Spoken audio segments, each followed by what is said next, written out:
Good evening, everyone. You may now take your seats. Okay.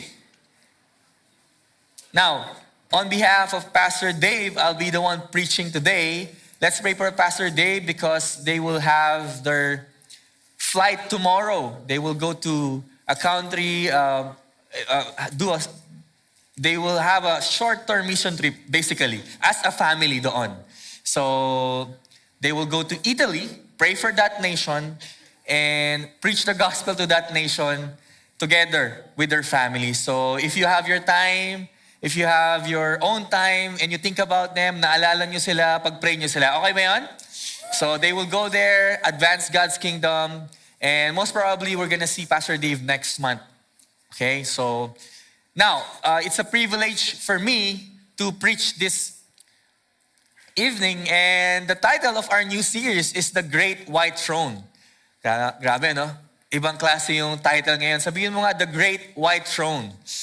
So, and the reason why yun yung prayer ko kanina, na this is one of the topics that at times we are afraid to talk about, or minsan, we don't really understand, is because mahirap naman din talaga siya. You need to study further. You need to know things, ask wisdom from people that can help you understand this book. And I'm talking about the book of Revelation. Sabihin mo nga Revelation. Sino sa inyo nabasa mo na yung book of Revelation? Okay? So, and when we talk about, when the term revelation comes from the Greek word apocalypsis, meaning an unveiling or disclosure. This book reveals the divine mysteries concerning the end times. Can you say end times?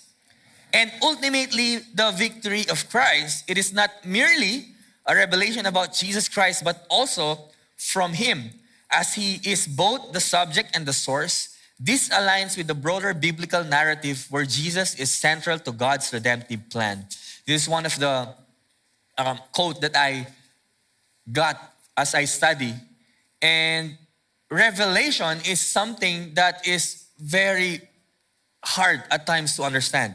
And so, it means unveiling or disclosure. Sino sa inyo dito, di ba, pag may friend ka, uy, friend, meron akong revelasyon sa'yo, di ba? Para alam, uy, ano yan? Medyo ano yan, sis, okay?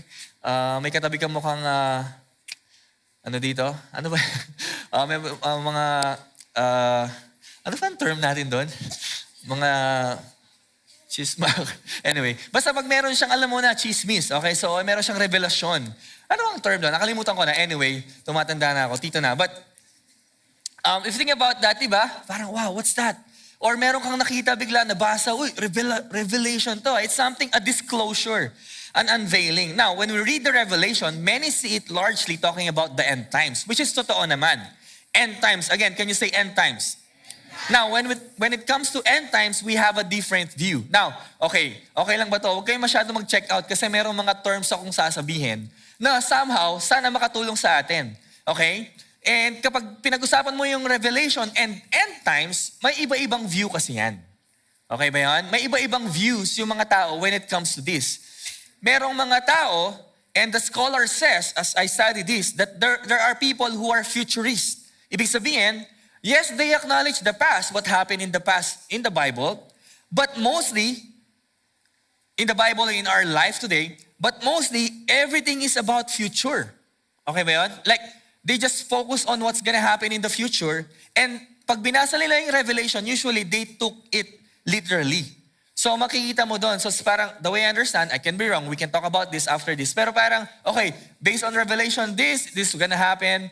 And then another thing will happen. And then another thing will happen. And then we're gonna see Christ triumphing everything. So parang, yun yung isa sa mga views.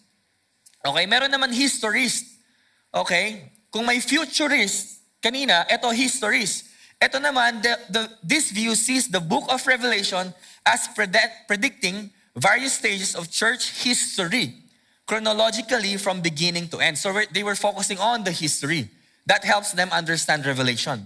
Meron tayong tinatawag na partial preterist. Ano daw? Partial preterist. Okay? Preterist. In other words, which sees all the events in the book of Revelation, including what was prophesied as past